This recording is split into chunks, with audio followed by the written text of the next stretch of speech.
नमस्कार मंडळी, S S food कट्टा या चॅनलमध्ये आपलं स्वागत आहे.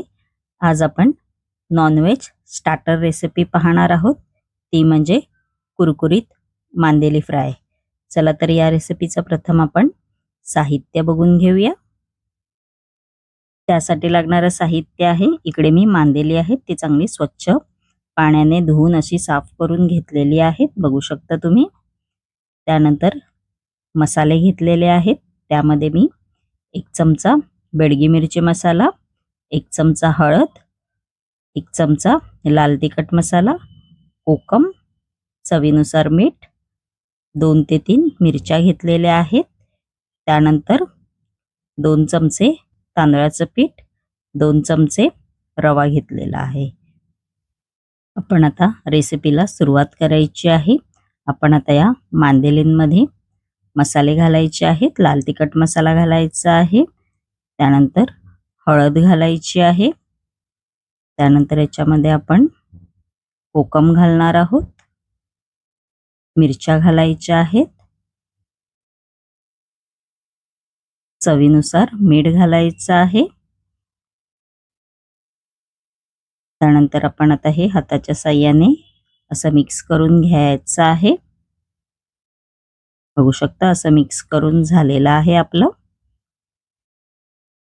त्यानंतर मांदेली आहेत ते चांगली कुरकुरीत होण्यासाठी आपण इकडे तांदळाचं पीठ आणि रवा घेतलेला आहे. त्याच्यामध्ये आपण आता बेडगी मिरची मसाला आहे तो घालायचा आहे व चमच्याच्या साहाय्याने आपण आता हे मिक्स करून घेणार आहोत.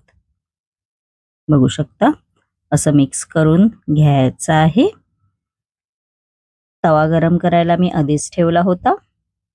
आपण आता या तव्यावरती तेल घालायचं आहे. बघू शकता तुम्ही तेल आपलं गरम झालेलं आहे. आपण आता जी मांदेली मॅरिनेट करून ठेवलेली होती ती तांदळाचं पीठ व रव्यामध्ये अशी घोळवून घ्यायची आहेत. बघू शकता तुम्ही अशी घोळवून घेतलेली आहे व अशी एक एक करून आपण तेलामध्ये आपण आता ही फ्राय करून घ्यायची आहेत. बघू शकता तुम्ही